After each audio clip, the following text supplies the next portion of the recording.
ia le atua whaatalo whaatu I le whaia mani Malo o se o tātou ainga le Global Kingdom TV channel I le nei vaenga o le aso. Ia o le upu lava mai le whiongo pa ia le atua ia masani lava ona tātou whaalongo ia masani fo ona tātou whaaleo ina le telo taimi. Ia o le aso lava le nei. Hallelujah.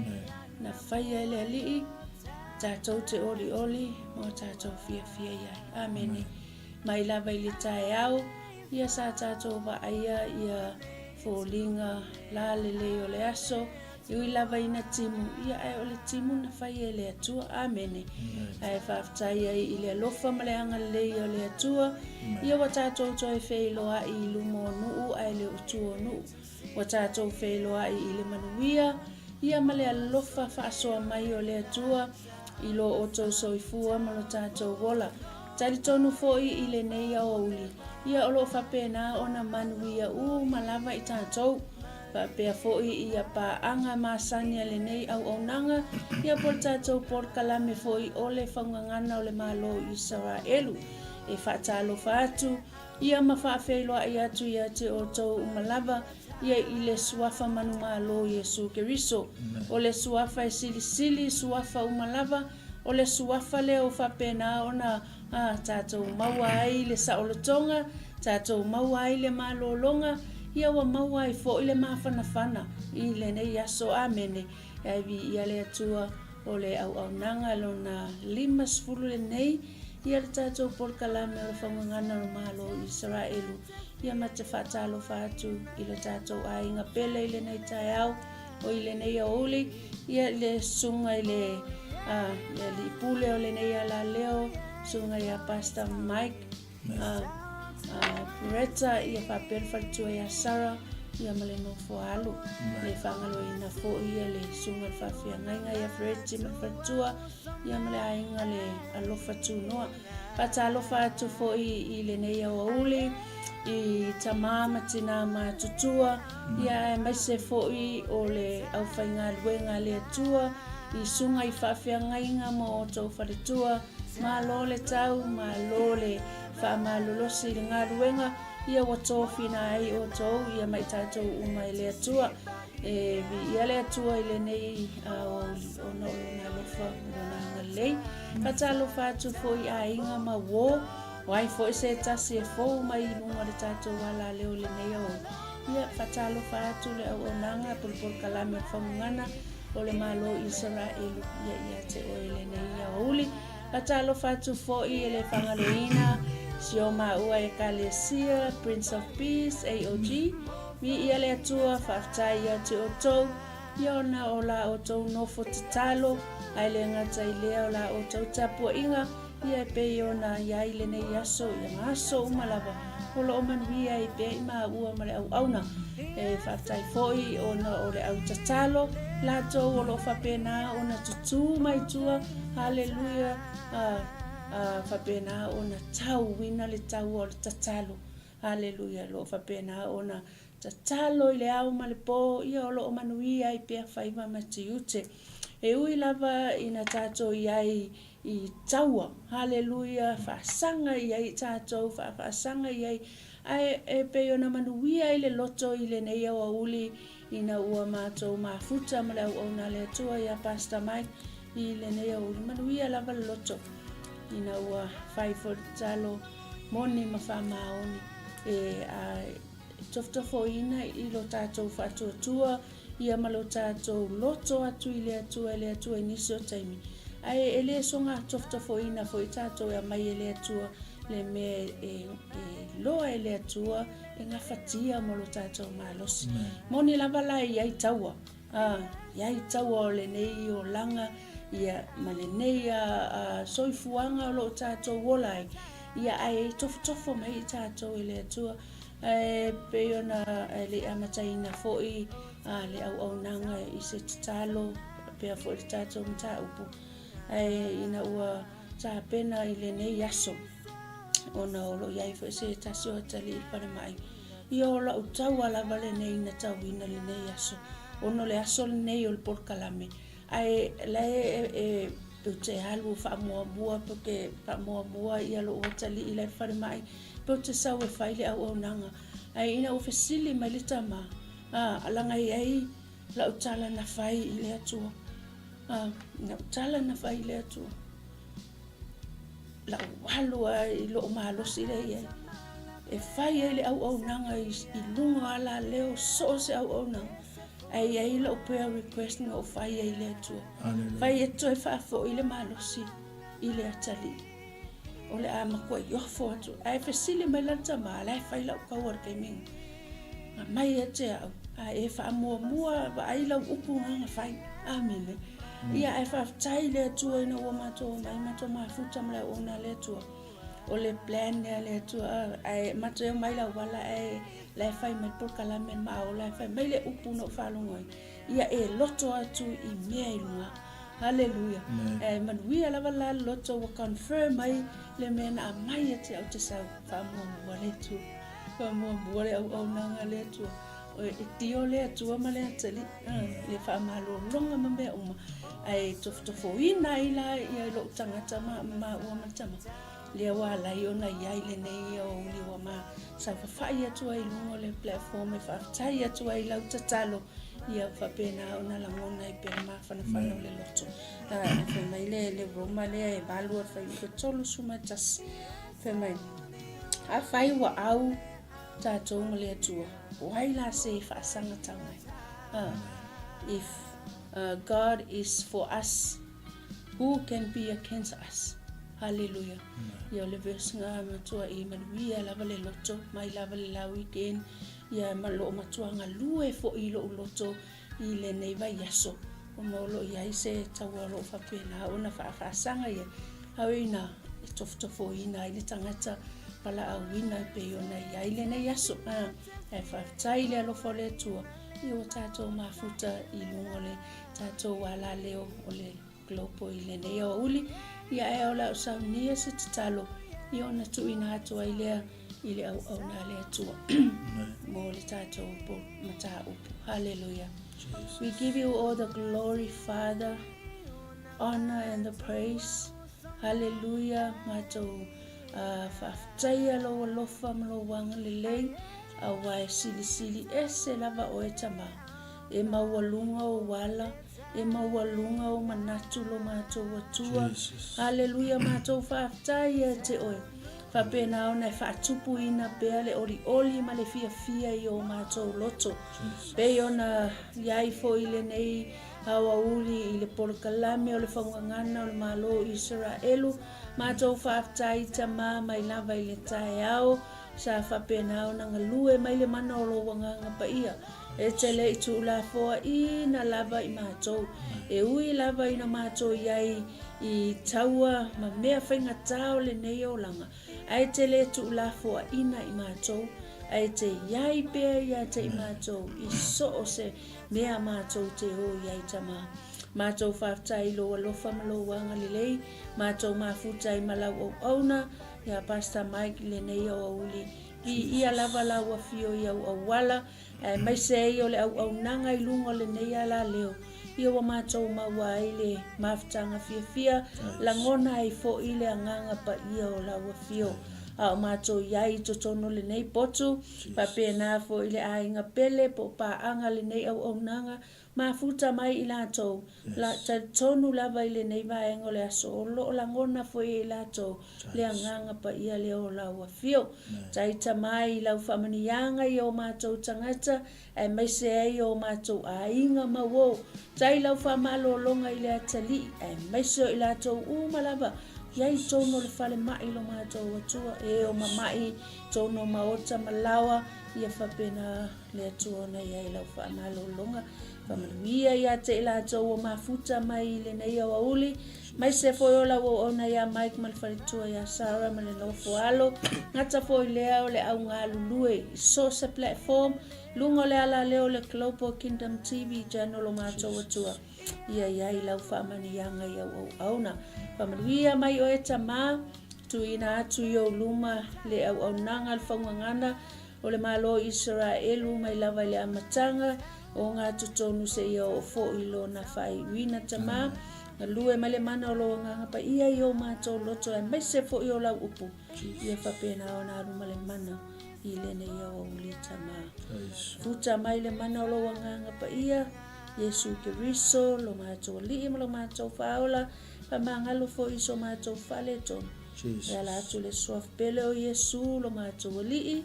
ma lo mātou whaola amene amene praise the Lord ia la atu ina atu loa le nei avanoa matangofia i le sunga le whawhiangainga ia pol tamafo i a wale tātou mta upu i le nei o uli.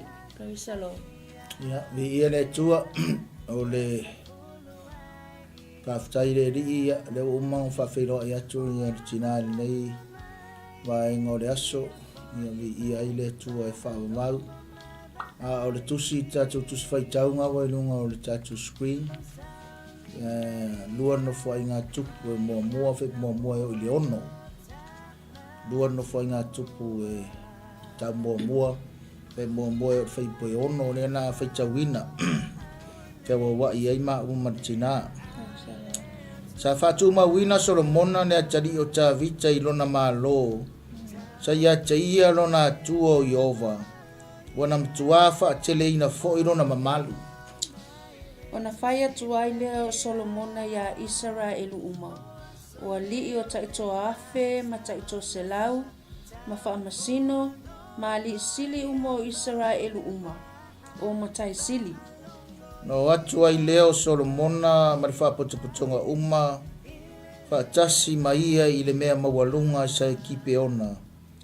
O wasa iai i lea mea o le wharewhitawhai o le whaapotapotonga o le atua, na whaia e mose le au na ai e ova i le vau.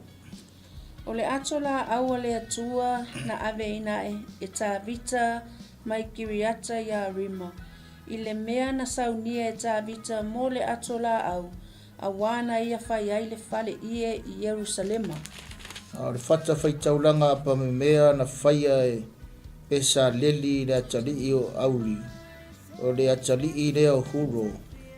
Ai lea i luma o le malo i ova. Wa sa iri i ai Solomona ma le whaapotopotonga. O na alu wae lea o Solomona i lea mea i le whata whaitaulanga apa me mea i luma o lea li. Sa i le whale ta whae o le whaapotopotonga. Ma na whai i ona lunga o taulanga mu e afe. Bi ia le tua i le whaitawina o nan tuspa ia.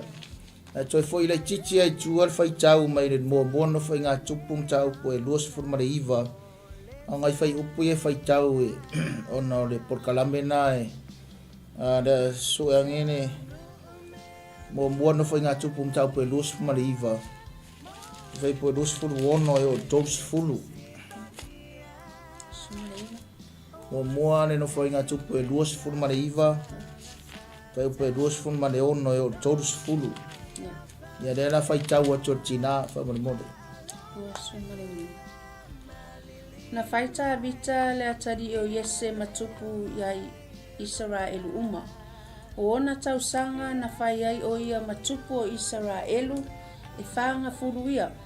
O tau sanga e fitu na fai ai o ia matupu i Heperona. Ma tau sanga e tolu nga fulu. Ma le tolu na fai ai o ia matupu i Jerusalema. Ua oti o ia, ua matuato e ina, ua tele o na tausanga. Ma ana o loa, ma lona mamalu, ua solo aia ne fo i Solomona lona atali i e whai matupu.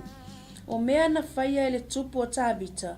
O mea na mua, ma mea na muli, whaauta, ua tuusia i le tala a Samuelu le tangata ba ai. Ma le tala na tano le perfeta. Ma le tala a kato le tangata ba ai. A toa ma le tala ila na nofoa inga uma, ma lona ma alosi, ma mea na o ia te ia. Ma Isaraelu a toa ma malo uma o nuu. I ia le tua e wala le whaitawina o nan tuspa ia, ma ia te ia pēno na vi inga nei maso uma o le whawau lava a mene. Thank you, Jesus. O le Faugagana o le Malo Isaraelu o le taulongolongo o le whiaua le atua mo i tātou uma lava whamalo whawhitai i rātou o lava papale ma lava on sai iai nunga tatou porkalame nei fiafi por nei au auli. Nisi fo i mwhai o na share tu iai tatou porkalame mai moa iai staimi. Iai si wha au whaapea i le Faugagana o le Malo Isaraelu a vita o na soso lea ma Solomona. A vita o na soso lea ma Solomona. After David and then Solomon. O vita o le tamale o Solomona o le antalii lea o vita. Tūrai sisi whaupunga au Faugagana a le Malo Isaraelu i le nei aso. Tama o na soso lea ma le antalii. O le ale me walinga tupu le connection lea, o le ale me walinga tupu le whaawau lea po le valawina po le tofinga lea. Mafua mai o le atua. Na mafua mai o le atua. Bei o ngofaiaku irisi aso le tatou porkalame. O le atua sa valawina ta vita o le atua sa iai au ngatama. Leo fai tau le lua nofo ai ngā tupu mo mua leo to tau mai e taimi o mose. Taimi tua nai. Nea fai ngofai atu irisi tatou porkalame o tu fa solo mai o au ngatama ma fa manguianga le atua. E fa au per fa manguianga le atua. E fa wau pe le valawina le atua, fa wau pe folanga le atua. Nei la aso, le aso, o le porkalame lona limas furu nei, o le aso, e fa pe nao na iai le fa sa o lo tonga i tono, o le tuspaia ma talaanga o le nuu o le atua. A leo wa tatou fa longo fa tasi le faitawina o le tuspaia mai le i le whai unga lava o le tusi a le mua no whai ngā tupu. Ma le amatanga lava o le tusi a le lua na no whai ngā tupu. O le soso onga o tā vita malona tali o Solomona. O le soso onga o le tama malona tali. Mana tua la mea nei o a tali e a kia ulava ia kailo ia ki oe poraro si la fianga iai. E a tia uia i lua me tau a tali i lo ulava tangata. Atali mua le atali na soifua mafana mai le tino. Ale atali no na lua, o le atali na soifua mafana u fa le nganga. E mafaila o fa ngai oi le atua le atali i fa na u le tino e so o ina le valawina o tatou. E mafai foi o na fa ngai le atua le atali e fa na u le nganga e so o ina le vala au le atua. Nanga a fa ngau mai le atali o au ile tino ai fa mamaluina ma fa mamanaina ele atua e fa wau ele atua nto finga manana vala wina ai le ngata ile tino al fa le nganga ai kusa pele fa nga winga e au le tali ile tino ai fa nau ile nganga e fa wau na ma fu mai o mea lunga o mea le atua o mea fa le nganga o mea la fa le nganga o mea na fa mai o le fua lea a ka ko fa le nganga o le fua ka ke fua inga o le fua ele pala o le fua e fa au a o le tangata e fa le tino nga o le tino le mea e fua mai ai e fua mai le fua e pala mena le o le tatum ta upu ile nei i tu waso o le tatum ta upu lea a umata vita ona so ole ma Solomona ma fua isa ona le tua fina ngalo le tua a umala chama ona so ole mana tali de pe ngo fa yatu na ko ka ko foi lai tua langa mta up mo le o le va e lua va nga vai mta mo lua no fa nga tupu me mo fa mai o le fa nga tau langa Solomona i kipeona mane melo nga lua fa mai o le fio mai o le tua ya cheia na memo moana nela ka ko kalangoa i ngai aso o le fainga taulanga Solomona i kipeona fai taulanga i le atua na fai tau tina fe mo fa mole na fatuma wina Solomona le atali o ta vita ilona malo sai ate ia lona atua le ali wana matua fatele na foi lona mamalu wa fatuma wina Solomona le atali o ta vita ilona malo sai ate ia lona tua o Yehova ua na matua whaateleina foi lona mamalu. Whatu mawina Solomona le atali o 𝚟𝚑𝚍𝚎 i lona Malo. Aisea nanga whai mai sa ia te ia lona tua o Yehova ua ia matua whaateleina foi lona mamalu. Whai mai whapalangi, Solomon the son of David established himself securely over his kingdom, and the Lord his God was with him and made him exceedingly great. Fatuma wina Solomona le atali o 𝚟𝚑𝚍𝚎. Ilona Malo, ele o Malo le tua o Malo Solomona, ilanga ngofo inga i le tupu lea po le avea matupu o Isaraelu. Mafua mai e siang fatu mawina Solomona le atali o 𝚟𝚑𝚎. Mafua mai fa mai sa iai le tua maia, sa iai lona tua Yehova maia. Ma sa fa tele ina foi lona mamalu. Fa tele le tua. Memo muala, according to our theme and our subject, the message of the day. Memo mua, fa mai leo to e ta umai lava o Solomona ma le atali. Po le Solomona o le atali o 𝚟𝚑𝚎. Ta failo le ia le tua me lua ya Solomona memo mua sa fa tu mawina Solomona. Lua sa fa teleina. Pe sa fa tele le tua le mamalu. Le sa wa I fa mai ole establish himself. God established Solomon, or God established himself. Por tangata Solomon. And then God was with him and made him exceedingly great. Memo moalang whaia le tua ia Solomon nga whaatu maue le tua I le lango whainga. Lua wha mai nga whaia le tua ma whaatele le tua pe whaatele ina le tua lona mamalu. O le wala aua le tua e wha mamalu ina ai tātou.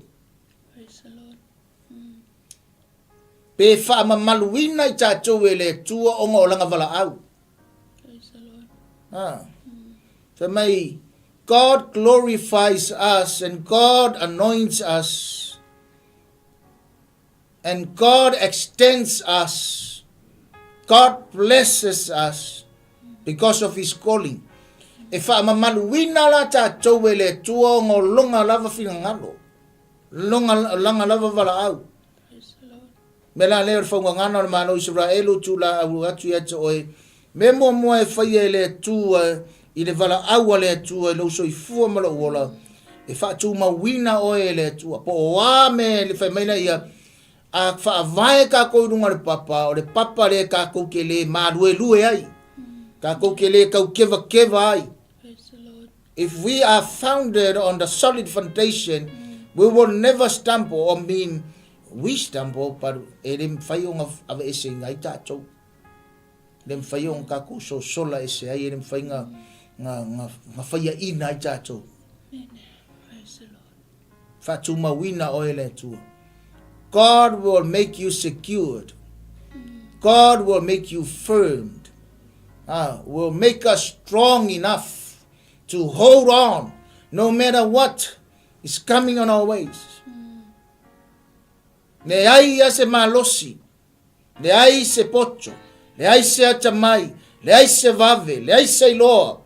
Nga o le atua nga kisira fia.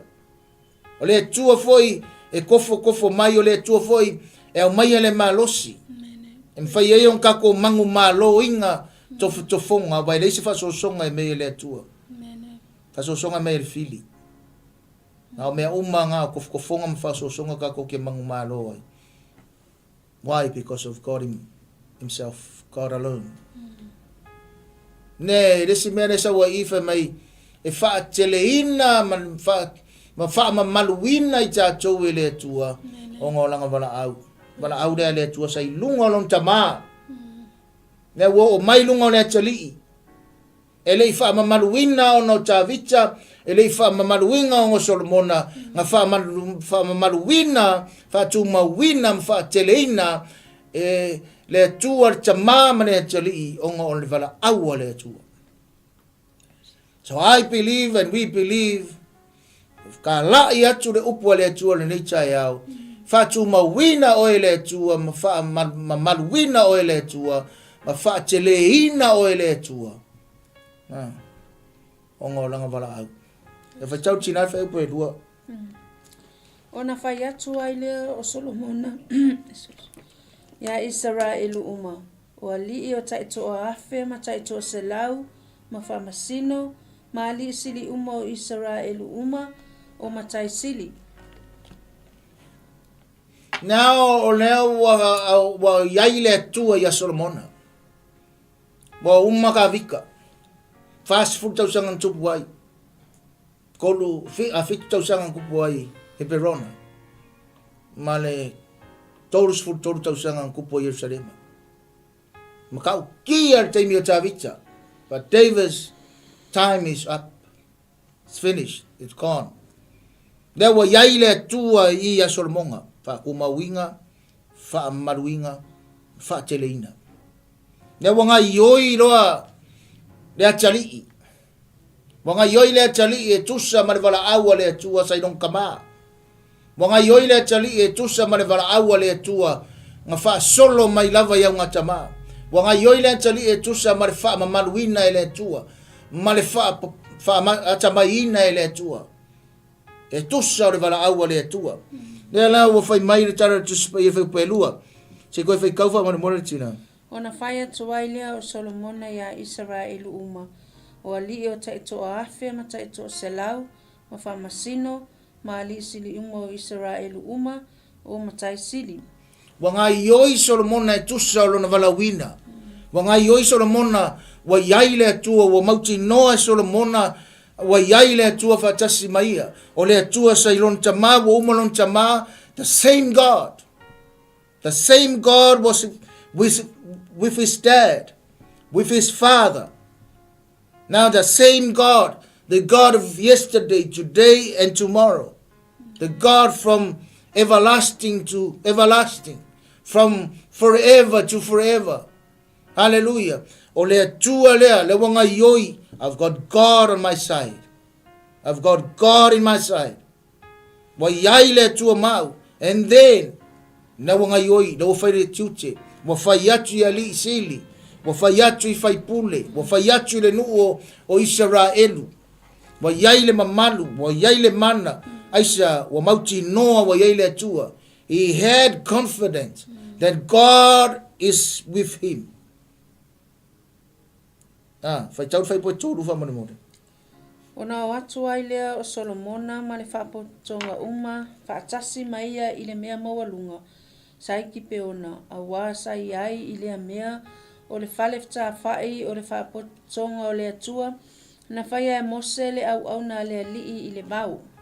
Solomon spoke to all Israel, to the commanders of thousands and of hundreds, and to the churches and to every leader in all Israel, the heads of the fathers and sisters, households.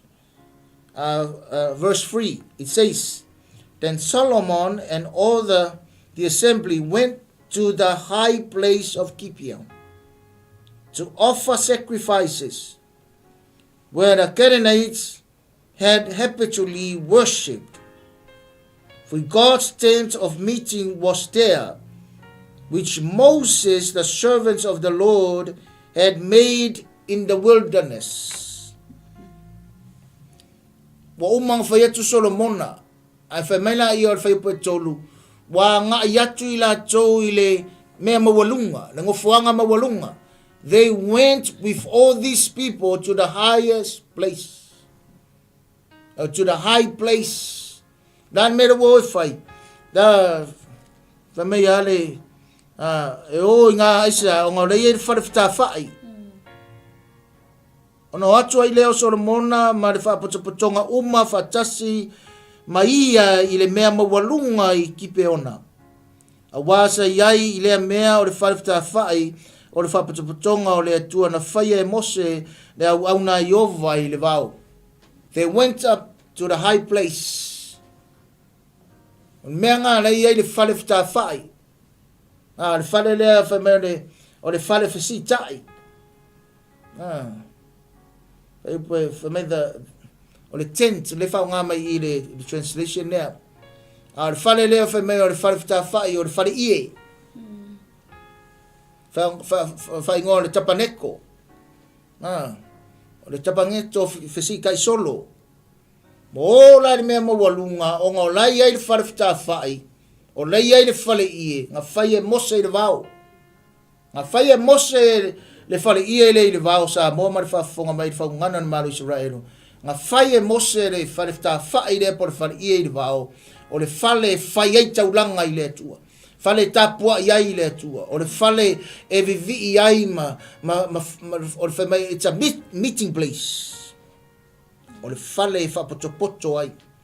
E le ngaka e whapokopoko ai i ar tangata o Isaraelu. Ngai whamai e mafuta ai ma le atua. E mafuta ai ma le atua. Na whaila e Mose le whale lea o ngā o le atua. Ngā aru leo ka vika au mai le whale lea o ngā o le atua. Wa au mai i wa ave i o Yerusalema o ngā o le whale o le atua. Lea wo o mai ki peona, lea wa i loa lei, ma ngai ai o le relationship o le tamā mane atari.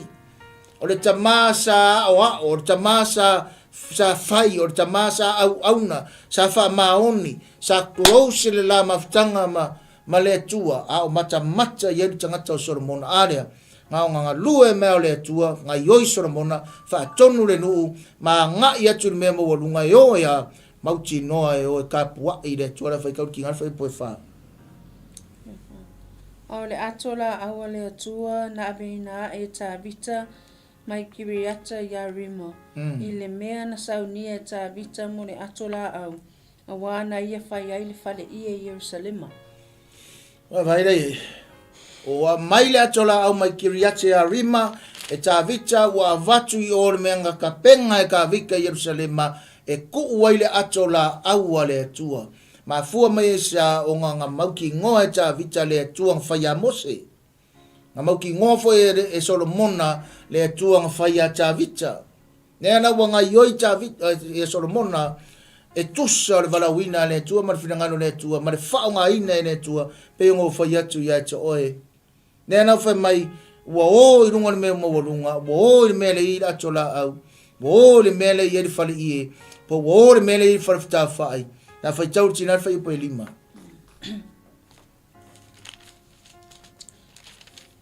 O le whata whai taulanga apa mea na whai e pesa leli le atari o auri. O le atali I le o huro na iai I lea mea I luma o le malumalu o le alii. Wa sa ili iai Solomona ma le wha potopotonga. Whai upo e lima. Hallelujah. Now the bronze altar which Bezalel, the son of Uri, the son of Hur, had made was there before the tabernacle of the Lord. And Solomon and the assemblies sought it out. O le whale lea whai mai na whai e le se tue whai tau o tira whai upo e lima wha mone mone. O le whata whai taulanga apa me mea na whai e pesa leli le atali o auri. O le atali I le o huro na iai I lea mea I luma o le manumalu o le alii. Ua sa ili I iai Solomona ma le wha potopotonga. O le whata lea, o le whata apa me mea sa I luma o le manumalu. O atu Solomona ma le wha potopotonga uma ua sa ili ai. La whai taura ma le whai upo e ono. O nā luae leo Solomona I lea mea I le whata whai taulanga apa me mea I luma o le alii. Sa iai I le whalefta whai o le wha potopotonga. Mana whai I ona lunga o taulanga mu e afe. Te koe whai tau wha mone. O nā luae leo Solomona I lea mea I le whata whai taulanga apa me mea I luma o le alii. Sa I le fale whai o le whapotopotonga, mana whai I ona lunga o taulanga mu e afe. And Solomon went up to the bronze altar before the Lord at the tent of meeting, and offered 1,000 burnt offerings on it. Laku leo Solomon I lunga fata pa mea le lunga o fata fai. Wa fai ai taulanga I afe ya Yehova. Fai ai taulanga I afe I luma o Yehova. Fai ai taulanga I afe I le atua. Le fai mai le vaenga mua le mta upe mua o le lua no fai ngā tupu fai mai o le taulanga Solomon I kipeona. Toi fo I la le tatu mta upu. A umata vita o Solomona, a umata mao le atali. A lea, ai fai tau iai mai koe fo I le kiki kua I mua no fai ngā tupu e luas pa mare iwa, o le fai ngā tau langa ta vita mare nuu I le atua. A lewa kako o mai kau whai ui ua kua ile por kalame le Faugagana o le Malo Isaraelu I le nei aso. O lea wa o I le taimi o Solomona, wa uma le taimi o Tavita. Ona whaangai oila ia o le mawhauwhau o Solomona, e tusa ma mea ngā vaai eilon tamau Tavita. O ngā lue maile o le atua, whatu mawina Solomona. Ma wha teleina Solomona, ma wha mamaluina Solomona. Ma o mai le mawhauwhau ia Solomona, ua mauai le malosi o rona mawhauwhau.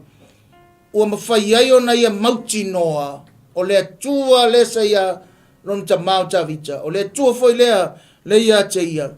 O na wha ngai oila ia, manga lue Solomona I lona manatu, manona mauti noa, o le atua lea. E anae, ua whai atu le nuu, whapotopoto le nuu, ma whai uma mea uma, o na ole ama le nuu. Ole ama le whapotopotonga, o lunga le mea mawalunga. O e sa ili le mea o tuu ai le fale ie. O le fale fisitai, o le fale, o le tapaneko. Ma whai e mose I le vau. Mo wasa ili o mau atu, I luma o lo iai, I le malu, o lo iai le fata pa me mea. Ngā wakua I ngā, whai meiro le ia o le whai upo I ongo. Wakua I ngā, aru sa o aso le monga I le fata. Mo whai le taulanga I le atua. Whai taulanga e afe I luma o le atua. Then say if I calculate from there, and offered 1,000 burnt offerings on it. Lakwa Solomon I kilo de fata.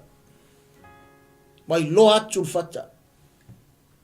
E ma sangi le atali I fa singo long kama.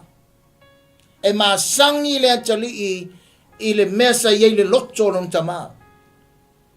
E ma sangi le akali I mesa fai non tama. A o soifua maola non tama. E ma sangi I fale ie, e ma sangi I fale fesitai, e ma sangi le fale lea, e ma sangi le malu, e ma sangi le fata fai taulanga, e ma sangi fo I fai taulanga. Aro fai kaulanga Solomon. E afe ang kaulanga ang fai. Sungur kaulanga. I luma o le atua. Kaulanga ang fai Solomon ay kipeona. Fai taulanga. Mafua mai siya. Onga le awa onga. Tama awang I umaro nau I leli. Awang I umaro fiu. Awang I fiu nau I leli. Ia e whamalosi I leli. Ia e ku mau I leli. Ia e kausi pe I ala o leli. e whaamalosi mai whaamaongi le li. Tawali pea, mua pe i ruma, nganai kilo aksia whaangau.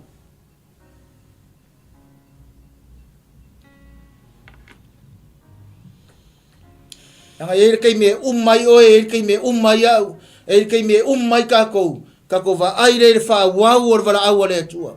Kau ke va ai e wha wau o wha kumawinga le akua. Kau ke vai e wha wau o wha mamaruinga e le atua.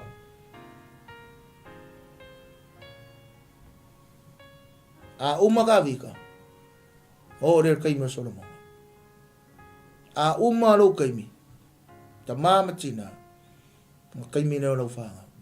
A umar kei mi o umar kei mi kinga. O kei mi ne o whanga. But keep on walking. Keep on fighting the good fight. Keep on serving God. Why? Because your children and our children are looking at us. They study us. And they follow us no matter what. E umar kei meo ka vika uma. E wha wau are kua ia Solomon. O rea kua whai o ka vika. O rea kua whai leo Solomon. Ane wo uma aku whai ngā kaulanga a tā vita le tā mau Solomon. Leo whai kaulanga Solomon ala vai. Just himself. No father, no mother. It's only one. It's God. Next week, pa fingalo ile atua. La koe so a kuri por kalamero Faugagana o le Malo Isaraelu. O le ale mea ngā kupu le whai kaulanga, ma le whai ngā kaulanga. Ai le kasi pe se lau pe rua se lau pe fia kaulanga. E afe kaulanga o whai. 1,000 burnt offerings to the Lord. What a son. What a servant. What a service. An verso fope au dia de ola ma le malo si tusa ma finangalo le tua ma vala wina ma le vanoa e saunia iova. Te tato tiru matai mtiru tino. Nai mena tupu le whainga taulanga. A le atalii na iloa ni leile vala au le tua mai rontapa. E tua i o e whawa vau i lau upu. A o mai lau upu. A o i mai i lau upu. Wha tonu mai lau upu, ma wha poto mai lau upu. Ia mātou loa oe.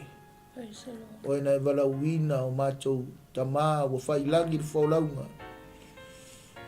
E wala wina fo i mātou, i fo tari tonunga e te wala wina mātou whanau.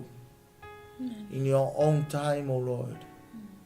Bless us all, O God, whamanuia. So se sa moa, au na le rio tō whinga e lima ma. Mātua mātua.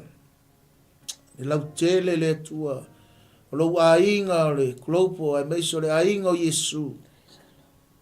Whamanuia le tua. Sia mātua e kālesia, Prince of Peace. Ai meiso fo yo le tino keriso. Le lalo langi ato. Whamanuia lau nua Isaraelu. Whamanuia ereli ni malau te talo i na monga olive. Whamanuia au pā Yerusalema ma le aipa i au Yerusalema. Whamanuia au taitai. Whamanuia au tangata lau tele au tangata anu. Tangata au mau ma tangata asiasi. Tangata te talo mai foai. Ma whamanuia lau nu o Isaraelu. Whamanuia on tua oi. Whamanuia si o matua tunu pele o Samoa. Iona taitai. Ai meiso tangata Samoa uma le li ie. So se Samoa ta ape le larolangi whamanuia. Whamanuia na i o matua i lau whamanolonga. Ai meise le li ie o e o mamai. Whamanolo, whawau lau whamanolonga ne atali i le whale mai. Whamanuia lau fio ia Pastor Mike Masara ma le nofo alo. Meise le ala leo nei. Whamanuia lau fio i le kale sia le tua. Whamanuia so se ala leo le li ie. Lo whangia lau fio le mātou tala inga. No whangia le li ie. Le tala le leo le whiau le malo. Lo whangia le tua. O au na o lo tutu i lau upu. E iei pere whao unga mare mana. Whamangalo so mātou se whamanuia ia te ila tau malawa. Ia lava se mana ongo ni tangata o lo mai moa mai. Le li ie o oi o le atua o 𝚟𝚑𝚎𝚅 o le atua leo Solomona o le atua fo i leo mātou. Te le tu una i mātou. E te ia te i mātou i so umo le mātou wola. Whamanuia mai. Whaenga o tutoi o le nei e fiafi ma le nei aso. Vi i ai oe whaavavau Yesu de lei. Whaaftai ono lo sua whapele o wala au whaaftai le tue la upu. Amene ma amene. Lofa te le atu le tua ia te oe le nei e fiafi. Ia manuia te leo wala uma. Awane ngano ia te oe. O le tua le asa iei tato au ngata maa. O le tua fo i leo manuia. E wha tu mawina oe le tua. E wha te le ina oe le tua. E wha mamaruina oe le tua. Pe a whai tātou te loa na whai tau langa pe i le tua. Ma wha a wau pe le tua. I le tātou tupulanga. God bless you all. We love you so much. Shalom, shalom.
to see by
Hey sis, where are you going?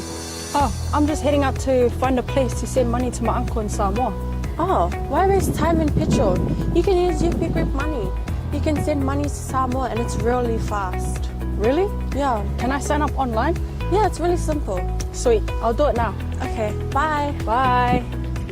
Sending money to your loved ones in Samoa has never been easier with the UP Group Money Transfer. Our service allows you to transfer money quickly and securely from the comfort of your home or anywhere in New Zealand. Your family and friends can conveniently pick up the money from over 40 villages across the Polo and 𝚟𝚑𝚍. No matter where they are, we've got you covered. Our user-friendly online platform makes sending money a breeze. Just visit www.upgroupmoney.com. Sign up and start sending money in minutes. We're here to help.